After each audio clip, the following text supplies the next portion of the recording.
Hello friends, welcome back to our channel. Friends, ఈ వీడియోలో మనం ఈరోజు అన్ని న్యూస్ పేపర్లో వచ్చినటువంటి ఇంపార్టెంట్ ఎడ్యుకేషన్ అప్డేట్స్తో పాటు చాలా ముఖ్యమైనటువంటి కరెంట్ అఫైర్స్ కూడా రావడం జరిగింది. సో వాటన్నిటి గురించి వన్ బై వన్ ఈ వీడియోలో అయితే చూద్దాం. వీడియో చూస్తున్న ప్రతి ఒక్కరు వీడియోని ఖచ్చితంగా లైక్ చేయండి. డైలీ 1 to 2 hours వర్క్ చేసి దాదాపుగా 8 న్యూస్ పేపర్ చదివి ఇన్ఫర్మేషన్ మీకు అయితే అందించడం జరుగుతుంది. చాలామంది మన వీడియోస్ని చూస్తున్నారు కానీ లైక్ చేయట్లేదు. ఖచ్చితంగా లైక్ చేయండి. ఈ వీడియోకి అయితే నేను 1000 లైక్స్ ఎక్స్పెక్ట్ చేస్తున్నాను. సో ఇది ఎవరికైతే యూజ్ ఉంటుందో వారికి షేర్ చేయండి. అదేవిధంగా సబ్స్క్రైబ్ చేసుకొని చూడండి. రెగ్యులర్గా మీకు జాబ్ అప్డేట్స్ అంతాయి. మన ఛానల్కి సంబంధించినటువంటి టెలిగ్రామ్ గ్రూప్లో కూడా జాయిన్ కాండి. సో దాంట్లో కూడా రెగ్యులర్గా జాబ్ అప్డేట్ షేర్ చేస్తున్నాను. మీకు చాలా యూజ్ ఉంటుంది. ఆ గ్రూప్లో కంపల్సరీ జాయిన్ కాండి. ఫ్రెండ్స్, మన ఛానల్ ద్వారా గ్రూప్ 2 అదేవిధంగా గ్రూప్ 3కి సంబంధించి అన్ని సబ్జెక్టులతో కూడినటువంటి టెస్ట్ సిరీస్ అనేది మన యాప్లోకి తీసుకురావడం జరిగింది. దీని ద్వారా మొత్తం మీకు 250 టెస్టులు అయితే అందించడం జరుగుతుంది. ప్రశ్నలు తెలుగు మరియు ఇంగ్లీష్ మీడియంలో అయితే ఉంటాయి. సో దీనికి సంబంధించి ప్రజెంట్ మీకు 50% ఆఫర్ కూడా ఉంది. ఇంకా అదే కాకుండా తెలంగాణ కల్చర్ కావచ్చు, ప్రభుత్వ పథకాలకు సంబంధించి టాప్ 100 బిడ్స్కి సంబంధించిన 2 గ్రాండ్ టెస్టులు అయితే ఉన్నాయి. సో దీనికి సంబంధించి మీరు ఎగ్జామ్ రాసుకోవచ్చు. పీడిఎఫ్ కూడా డౌన్లోడ్ చేసుకుని ప్రింట్ తీసుకోవచ్చు. ఇక కరెంట్ అఫైర్స్ పీడిఎఫ్ కూడా పర్ మంత్కు 20 రూపీస్ చొప్పున చెల్లించి మీరు పీడిఎఫ్ డౌన్లోడ్ చేసుకొని ప్రింట్ తీసుకోవచ్చు. ఇంకా అదే కాకుండా ఇండియన్ పాలిటిక్స్ సంబంధించిన టెస్ట్ సిరీస్ కావచ్చు, తెలంగాణ చరిత్ర, తెలంగాణ ఉద్యమ చరిత్ర, జనరల్ సైన్స్కి సంబంధించినటువంటి టెస్ట్ సిరీస్తో పాటు జనరల్ స్టడీస్కి సంబంధించినటువంటి షార్ట్ హ్యాండ్ రైటింగ్ నోట్స్ కూడా ఉంది. ఒకసారి యాప్ డౌన్లోడ్ చేసుకొని చెక్ చేసిన తర్వాత నచ్చితే వాటికి సంబంధించినటువంటి కోర్స్ అయితే తీసుకోండి. ఫ్రెండ్స్, ఈరోజు న్యూస్ పేపర్లో వచ్చినటువంటి అప్డేట్స్ కనుక చూసినట్లయితే మనకి ఇక్కడ ఫస్ట్ అప్డేట్ వచ్చేసి తెలంగాణలో మరొక నోటిఫికేషన్ అయితే రిలీజ్ కావడం జరిగింది. సో టీఎస్ జెన్కో నుంచి మనకు ఏఈ అసిస్టెంట్ ఇంజనీర్ ఉద్యోగాలకు సంబంధించి నోటిఫికేషన్ రిలీజ్ చేస్తున్నట్లు మనకు నమస్తే తెలంగాణలో ఒక పేపర్ ప్రకటన అయితే రావడం జరిగింది. సో ఇక్కడ మీరు చూడవచ్చు, direct recruitment for the post of assistant engineer అని చెప్పేసి ఉంది. దీని ద్వారా మనకు ఎలక్ట్రికల్, మెకానికల్, అదేవిధంగా ఎలక్ట్రానిక్స్ అండ్ సివిల్ విభాగంలో అసిస్టెంట్ ఇంజనీర్కి సంబంధించిన ఉద్యోగాలను అయితే భర్తీ చేస్తున్నారు. సో దానికి సంబంధించి మనకి ఈరోజు పేపర్ ప్రకటన అయితే రావడం జరిగింది. అయితే వీటికి సంబంధించి కంప్లీట్ డీటెయిల్స్ మనకు దీనికి సంబంధించినటువంటి ఎడ్యుకేషన్ క్వాలిఫికేషన్ కావచ్చు, అదేవిధంగా శాలరీస్ సంబంధించి ఇంకా అదర్ డీటెయిల్స్ సంబంధించినటువంటి కంప్లీట్ పూర్తి వివరాలతో కూడినటువంటి నోటిఫికేషన్ పీడిఎఫ్ అనేటువంటిది రేపు మనకు వెబ్సైట్లో అందుబాటులో ఉంటుందని చెప్పేసి ఇక్కడ ఇచ్చారు. ఇక్కడ చూడవచ్చు మీరు www.tsgenco.co.in అనేటువంటి వెబ్సైట్లో రేపు దీనికి సంబంధించినటువంటి పూర్తి పీడిఎఫ్ అందుబాటులో ఉంటుందని చెప్పేసి దీనిలో అయితే మెన్షన్ చేశారు. సో మనకు పీడిఎఫ్ పూర్తిగా రిలీజ్ కాగానే దానిపైన నేను ఒక సపరేట్ వీడియో చేసేటువంటి ప్రయత్నం అయితే చేస్తాను. సో వీడియో కావాలనుకున్నారు వీడియో లైక్ చేసి కింద కామెంట్ చేయండి. సో ఇది మనకి ఈరోజు నమస్తే తెలంగాణలో వచ్చినటువంటి పేపర్ ప్రకటన. సో నెక్స్ట్ మరొక అప్డేట్ కనుక చూసినట్లయితే ఓఎంఆర్ షీట్ల లెక్క తప్పుతున్నది అని చెప్పేసి మనకి ఇక్కడ వెలుగు న్యూస్ పేపర్లో ఒక అప్డేట్ అయితే చూడవచ్చు. పోస్టుల భర్తీపై రాష్ట్ర సర్కార్ నిర్లక్ష్యం. సో గ్రూప్ 1లో 258, గ్రూప్ 4లో 963 పెరిగినాయి. టెట్ పేపర్ 1లో 3000కు పైగా తగ్గగా పేపర్ 2లో 84 ఎక్కువ వచ్చినాయి. సో ప్రైమరీ ఫైనల్ రిపోర్ట్లకు తేడాలు ఉంటాయంటున్న ఆఫీసర్లు అవకతవకలు జరిగాయని అభ్యర్థుల్లో అనుమానాలు ఇక్కడ మనం ఒక అప్డేట్ అయితే చూడవచ్చు. సో ఇక్కడ ఉన్నటువంటి ఇన్ఫర్మేషన్ చూసినట్లయితే మనకు రాష్ట్రంలో ఇటీవల నిర్వహించినటువంటి పలు పోటీ పరీక్షలపై అభ్యర్థుల్లో అనుమానాలు ఎక్కువ అవుతున్నాయి. సో ఓఎంఆర్ షీట్లలో మార్పులే ప్రధాన కారణం అని చెప్పేసి ఇక్కడ ఇచ్చారు. సో గ్రూప్ 1తో పాటు గ్రూప్ 4 ఎగ్జామ్లో ఓఎంఆర్ షీట్లు పెరిగాయి. ఇక టెట్ ఎగ్జామ్లో పేపర్ 1లో తగ్గగా పేపర్ 2లో పెరిగాయి అంటే ఇక్కడ చూడవచ్చు. అయితే ఓఎంఆర్ లెక్కల్లో అధికారులు ఇచ్చేటువంటి నిర్లక్ష్యపు సమాధానాలతో అభ్యర్థుల్లో ఆందోళన మొదలైంది. ఆయా పరీక్షల్లో అవకతవకలు జరిగాయని ఆరోపిస్తూ అభ్యర్థులు ఆందోళన చెందుతున్నారంటే ఇక్కడ చూడవచ్చు.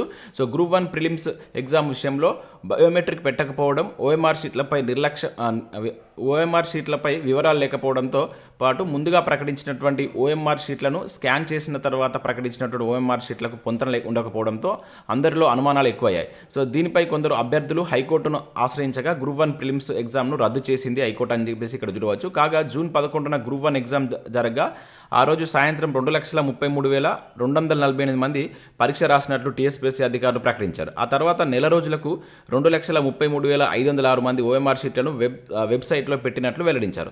అయితే కలెక్టరేట్ ఆఫీస్ నుంచి తీసుకున్నటువంటి సమాచారంతోనే ముందుగా ప్రైమరీ వివరాలు పెట్టామని, ఆ తర్వాత ఓఎంఆర్ షీట్లు లెక్కిస్తే 258 ఎక్కువ వచ్చాయని టీఎస్పీఎస్సీ అధికారులు అంటున్నారు. సో ఈ వివరాలు కూడా ఎగ్జామ్ రద్దయిన తర్వాత ఇవ్వడం గమనార్హం అంటే ఇక్కడ చూడవచ్చు. సో దాంతోపాటు ఇక్కడ మనం గ్రూప్ 4 సంబంధించి కనుక చూసినట్లయితే గ్రూప్ 4లోను గందరగోళం అని చెప్పేసి ఇక్కడ మనకు రావడం జరిగింది.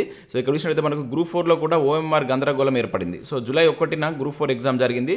7,62,872 మంది పేపర్ 1 రాశారు. అదేవిధంగా 7,61,198 మంది పేపర్ 2 రాశారు.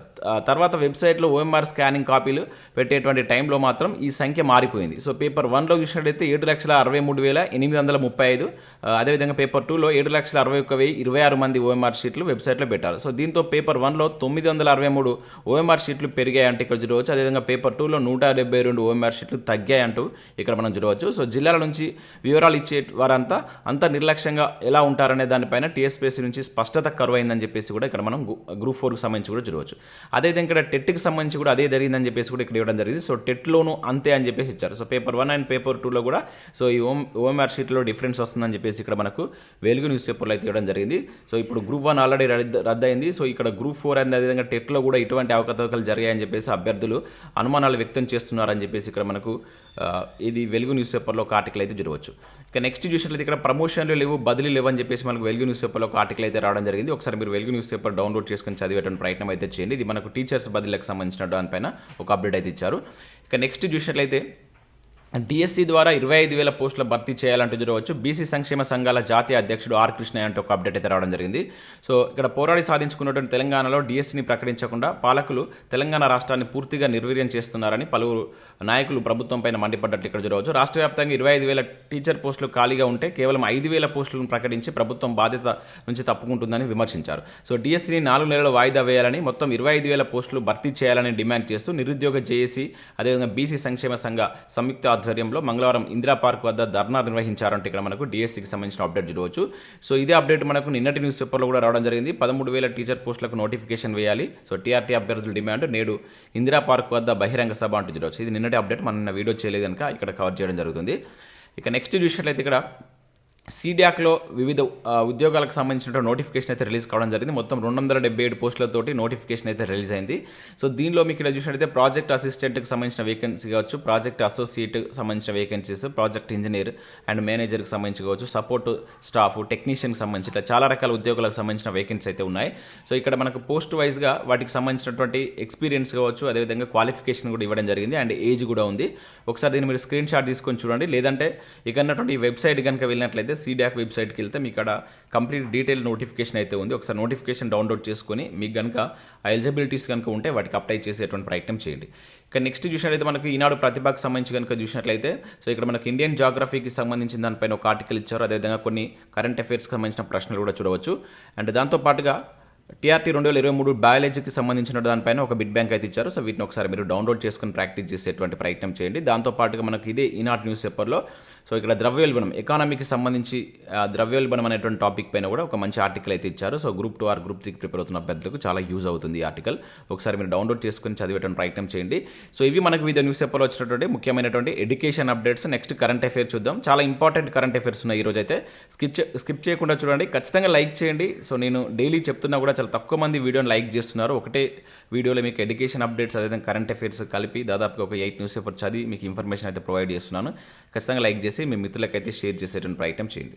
సో ఇక్కడ మనం ఫస్ట్ కరెంట్ అఫైర్ కనుక చూసినట్లయితే పాడి రంగంలో మెగా ప్రాజెక్ట్ అని చెప్పేసి ఒక ఇంపార్టెంట్ కరెంట్ అఫైర్ అయితే మనం ఇక్కడ ఈనాడు న్యూస్ పేపర్లో చూడవచ్చు. సో దేశంలోనే పెద్ద ప్రభుత్వ రంగ డైరీ అని చెప్పేసి ఇక్కడ ఇచ్చారు. ఇక్కడ చూసినట్లయితే రేపు కేటీఆర్ చేతుల మీదుగా ప్రారంభం. సో రాష్ట్రంలో పాడి రంగంలో ప్రగతి పథంలో కొత్త పుంతలు తొక్కేలా ప్రభుత్వం మెగా డైరీని సిద్ధం చేసింది. సో రోజుకు 8 లక్షల లీటర్ల పాల శుద్ధితో పాటు 10 టన్నుల నెయ్యి, అదేవిధంగా 10,000 లీటర్ల ఐస్ క్రీమ్ తయారీ సామర్థ్యంతో ఇది రూపుదాల్చనుంది. సో రంగారెడ్డి జిల్లా, సో ఇది ఇక్కడ గుర్తుంచుకోవాల్సినటువంటి ఇంపార్టెంట్ పాయింట్, రంగారెడ్డి జిల్లా రావిర్యాలలో నిర్మించినటువంటి ఈ భారీ ప్లాంట్ను ఈ నెల 5న మనకు రాష్ట్ర పరిశ్రమల ఐటీ శాఖల మంత్రి కేటీఆర్ గారు అయితే ప్రారంభించినట్లు ఇక్కడ చూడవచ్చు. సో ఇది మనకు దేశంలోనే ప్రభుత్వ రంగంలో అతిపెద్ద డైరీ ప్లాంట్ అతిపెద్ద డైరీ ప్లాంట్ అంట. సో ఇది రాష్ట్రంలో పాడి పరిశ్రమ అభివృద్ధి కావచ్చు, రైతులకు పెద్ద ఎత్తున ప్రోత్సాహం, వినియోగదారులకు నాణ్యమైనటువంటి ఉత్పత్తుల తయారీ, అదేవిధంగా మార్కెటింగ్, భారీ ఎగుమతుల వంటి బృహత్తర లక్ష్యాలతో రూపుదిద్దుకుందని చెప్పేస్తారు. రాష్ట్రంలో ప్రస్తుతం ప్రభుత్వ పాడి పరిశ్రమ అభివృద్ధి సమాఖ్య విజయ డైరీ ద్వారా రోజుకు 1.30 లక్షల మంది రైతులు 4 లక్షల లీటర్ల పాల సేకరణ జరుగుతుందని చెప్పేసి ఇక్కడ ఇచ్చారు. సో ఇక్కడ మీరు ముఖ్యంగా గుర్తుంచుకోవాల్సిందంటే ఇది ఎక్కడ ఓపెన్ చేస్తున్నారు, ప్రభుత్వ రంగంలోనే అతిపెద్ద డైరీ. సో ఇది ఎక్కడ వచ్చిందని చెప్పేసి అంటారు, రంగారెడ్డి జిల్లాలో ఉన్నటువంటి రావిర్యాల.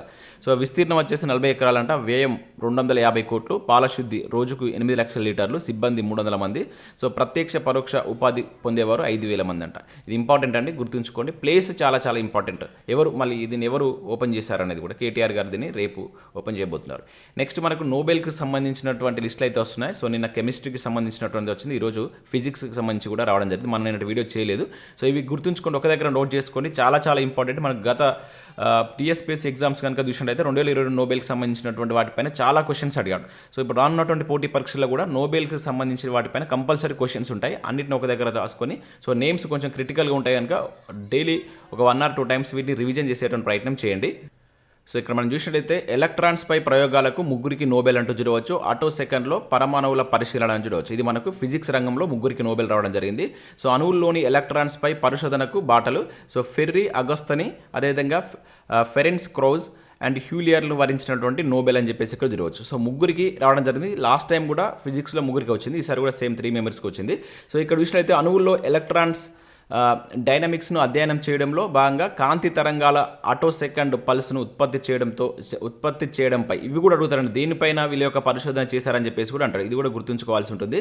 చేసినటువంటి పరిశోధనకు గాను ముగ్గురికి నోబెల్ ప్రైజ్ దక్కిందని చెప్పేసి ఇక్కడ ఇవ్వడం జరిగింది. అమెరికాకు చెందినటువంటి ఇక్కడ ఫస్ట్ ఈ ఫెర్రీ అగోస్తిని అనేటువంటి పర్సన్ అమెరికాకు సంబంధించిన పర్సన్. అదేవిధంగా జర్మనీకి చెందినటువంటి ఎవరైతే ఫెరెన్సీ క్రౌజ్, సో ఈ పేర్లు వారు ఏ దేశానికి సంబంధించి గుర్తుంచుకున్నారు. అదేవిధంగా స్వీడన్కి చెందినటువంటి అన్నే ఎల్ హ్యూలియోర్కు ఈ నోబెల్ బహుమతి అందుకున్నట్లు ఇక్కడ ఇవ్వడం జరిగింది. సో భౌతిక శాస్త్రంలో ఈ అవార్డులు మనకు royal Swedish academy of sciences మంగళవారం ప్రకటించినట్లు ఇక్కడ చూడవచ్చు. సో మనకు నోబెల్ ప్రైజెస్ ఎప్పటి నుంచి ఇస్తున్నారు అనేది కింద కామెంట్ చేయండి, ఏ ఇయర్ నుంచి ఇస్తున్నారు. అండ్ ఎకానమీలో మనకు స్టార్టింగ్ నుంచి ఇవ్వట్లేదు, ఎకానమీ మనకు మధ్యలో యాడ్ చేస్తారు, అది ఏ సంవత్సరం నుంచి ఇస్తున్నారు అనేది కూడా కింద కామెంట్ చేయండి. సో ఈ ముగ్గురు పేర్లు అయితే గుర్తుంచుకోండి. సో చాలా ఇంపార్టెంట్, వీళ్ళు ఏ దేశానికి సంబంధించిన వారు అండ్ దేనిపైన పరిశోధనకు గాను వీళ్ళకు నోబెల్ వరించిందని చెప్పేసి మనకు క్వశ్చన్స్ అడగడానికి ఛాన్స్ ఉంటుంది. అదేవిధంగా మనకు నిన్నటి దాంట్లో చూసినట్టయితే వైద్య శాస్త్రంలో కూడా నోబెల్ అయితే ఇద్దరికి వరించడం జరిగింది. సో ఇక్కడ చూసినట్టు ఎంఆర్ఎన్ఏపై పరిశోధనకు వైద్య నోబెల్ అంటూ చూడవచ్చు. ఇక్కడ క్యాటలిన్ కారికో అదేవిధంగా డ్రూ వైస్ మ్యాన్లకు సంయుక్తంగా ప్రకటన అని చెప్పేసి ఇచ్చారు. సో ఇక్కడ వైద్య శాస్త్రంలో ఇద్దరికి వచ్చింది. సో ఇక్కడ వారి పరిశోధన ఆధారంగానే కరోనా టీకా, సో వీళ్ళు కరోనా టీకాపై ముఖ్యంగా ఎంఆర్ఎన్ఏ వ్యాక్సిన్ ఉంది దానిపై పరిశోధన చేసినందుకు గాను వీళ్ళిద్దరికి రావడం జరిగింది. సో వైద్య నోబెల్ అందుకున్న 13వ మహిళ ఇక్కడ క్యాటలిన్ అని చూడవచ్చు. సో ఈ క్యాటలిన్ 13th మహిళ అన్నమాట ఇది వైద్య శాస్త్రంలో నోబెల్ అందుకోబోతున్నటువంటి వ్యక్తులలో. సో ఇక్కడ మనం చూసినట్లయితే ప్రపంచాన్ని కోవిడ్ మహమ్మారి వణికిస్తున్న వేళ పాశ్చాత్య దేశాల ప్రజల ప్రాణాలు కాపాడినటువంటి ఎంఆర్ఎన్ఏ వ్యాక్సిన్ల తయారీలో కీలక పాత్ర పోషించిన పరిశోధన చేసినటువంటి ఇద్దరు శాస్త్రవేత్తలకు సో ఏటి వైద్య నోబెల్ వరించింది. అమెరికాకు చెందినటువంటి ప్రముఖ immunologist Drew vice man. So ఈ డ్రూ వైస్ మ్యాన్ అనేటువంటి పర్సన్ అమెరికాకు సంబంధించిన వ్యక్తి. అదేవిధంగా హంగరీకి సంబంధించినటువంటి శాస్త్రవేత్త ఈ క్యాటలిన్ కారికో, ఈమె ఈ దేశానికి సంబంధించినటువంటి పర్సన్ అనమాట. ఇద్దరు ఈ దేశానికి, ఒకరు హంగేరీ, ఒకరు అమెరికాకు సంబంధించిన పర్సన్.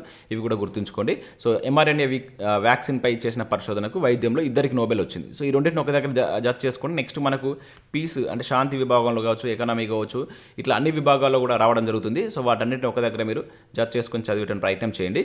ఇక నెక్స్ట్ చూసినట్లయితే అమెరికాలో అంబేద్కర్ అతిపెద్ద విగ్రహం అంటూ చూడవచ్చు. సో 14న ఆవిష్కరణ స్టాచ్యూ ఆఫ్ ఈక్వాలిటీకి స్టాచ్యూ ఆఫ్ ఈక్వాలిటీగా నామకరణం అంటే ఇక్కడ చూడవచ్చు. సో ఇక్కడ మనం చూసినట్లయితే అమెరికాలో బాబాసాహెబ్ అంబేద్కర్ అతిపెద్ద విగ్రహం ఓపెనింగ్కు రెడీ అయింది. సో మేరీల్యాండ్ అకోకిక్లో 13 ఎకరాల విస్తీర్ణంలో అంబేద్కర్ ఇంటర్నేషనల్ సెంటర్ ఏర్పాటైంది. ఇందులో ఆయన సిద్ధాంతాలు ప్రతిబింబించేలా స్టాచ్యూ ఆఫ్ ఈక్వాలిటీ పేరుతో 19 అడుగుల విగ్రహాన్ని అయితే నిర్మించారంట. దీనిని ఈ నెల 14న ప్రారంభించనున్నట్లు నిర్వాహకులు తెలిపారు. సో గుజరాత్లో మనకు Sardar Patel statue of equality విగ్రహం నిర్మించినటువంటి రామ్ సుతార్ ఈ విగ్రహాన్ని రూపొందించినట్లు ఇక్కడ మనం చూడవచ్చు. సో ఇది మనకు దేశంలో అంటే మన దేశంలో వెలుపల నిర్మించినటువంటి అతిపెద్ద అంబేద్కర్ విగ్రహం ఇదేనంట. ఇది గుర్తుంచుకోండి. సో మన దేశం వెలుపల నిర్మించినటువంటి అతిపెద్ద అంబేద్కర్ విగ్రహం ఇటీవల ఎక్కడ నిర్మించారని చెప్పేసి అంటారు, అమెరికాలో అని చెప్పేసి గుర్తుంచుకోండి. చాలా చాలా ఇంపార్టెంట్. సో మనకు స్టాచ్యూ ఆఫ్ ఈక్వాలిటీ అనేది మన దగ్గర కూడా ఉంది. ఇది సర్దార్ వల్లభాయ్ పటేల్, అది ఎన్ని అడుగులు ఉంటుందనేది కింద కామెంట్ చేసేటువంటి ప్రయత్నం చేయండి. ఇక నెక్స్ట్ చూసినట్లయితే ఇరానీ కప్ రెస్ట్ ఆఫ్ ఇండియాది అంటూ చూడవచ్చు. ఇది కూడా చాలా ఇంపార్టెంట్ కరెంట్ అఫేర్. ఇక్కడ చూసినట్లయితే మనకు సౌరాష్ట్రపై 175 పరులతో తేడాతో విజయం. సో ఇరానీ కప్ విజేతగా రెస్ట్ ఆఫ్ ఇండియా అయితే ఇక్కడ నిలవడం జరిగింది. సో ఇక్కడ చూసినట్లయితే మనకు రాజకోట వేదిక జరిగినటువంటి మ్యాచ్లో సౌరాష్ట్రపై 175 పరుల తేడాతో గెలుపొంది టైటిల్ అయితే కైవసం చేసుకుంది. చాలా చాలా ఇంపార్టెంట్. సో గుర్తుంచుకోండి, డైరెక్ట్గా మనకు క్వశ్చన్ అడగడానికి ఛాన్స్ ఉంది. ఇది మనకు ఇరానీ కప్ అనేది దేనికి సంబంధించిందని కూడా అంటాడు. సో క్రికెట్కి సంబంధించినటువంటి కప్. ఓకే. సో ఇయర్ ఎవరికి వచ్చింది? సో రెస్ట్ ఆఫ్ ఇండియాకి రావడం జరిగింది. ఓకేనా. సో నెక్స్ట్ కరెంట్ అఫేర్ కనుక చూసినట్లయితే మాతా అమృతానందమైకి బోస్టన్ పీస్ అవార్డు అంటే ఇక్కడ చూడవచ్చు. ఘనంగా 70వ జన్మదినోత్సవం అని చెప్పేసి ఇచ్చారు. సో ఆమె యొక్క 70వ జన్మదినోత్సవం సందర్భంగా ఆమెకు బోస్టన్ పీస్ అవార్డు ఇక్కడ అందజేసినట్లు ఒక కరెంట్ అఫేర్ అయితే మనం ఇక్కడ చూడవచ్చు. సో ఆ వేడుకల్లో భాగంగా బోస్టన్ గ్లోబల్ ఫోరం 2023 సంవత్సరానికి గాను మాతా అమృతానందమయి దేవికి so world leader for piece award security అవార్డును అందజేసినట్లు ఇక్కడ మనం గుర్తుంచుకోవాల్సి అయితే ఉంటుంది. ఇది అంతకుముందే డిక్లేర్ చేశారు. సో నిన్న అందజేయడం జరిగిందనమాట. సో వీటిని ఇక్కడ గుర్తుంచుకోండి. సో ఇవి మనకు వివిధ న్యూస్ పేపర్లో వచ్చినటువంటి ముఖ్యమైనటువంటి ఎడ్యుకేషన్ అప్డేట్స్, అదేవిధంగా కరెంట్ అఫైర్స్. సో వీడియో నచ్చినట్లయితే లైక్ చేసి మిత్రులకు షేర్ చేయండి. మన యాప్ను డౌన్లోడ్ చేసుకుని దానిలో మీకు యూస్ఫుల్ కంటెంట్ అయితే ఉంది. గ్రూప్ 2, గ్రూప్ 3కి సంబంధించినటువంటి ఫుల్ టెస్ట్ సిరీస్ కావచ్చు, ఇంకా సబ్జెక్ట్ వైజ్గా కూడా టెస్ట్ సిరీస్ అయితే ఉన్నాయి. అండ్ కరెంట్ అఫైర్స్ సంబంధించిన పీడిఎఫ్ కూడా పర్ మంత్కు 20 రూపీస్ చొప్పున చెల్లించి మీరు పీడిఎఫ్ను డౌన్లోడ్ చేసుకొని ప్రింట్ తీసుకోవచ్చు. ఒకసారి యాప్ డౌన్లోడ్ చేసుకొని చెక్ చేయండి. సో నచ్చినట్లయితే దానికి సంబంధించిన కోర్స్ అయితే తీసుకోండి. Thanks for watching. Thank you.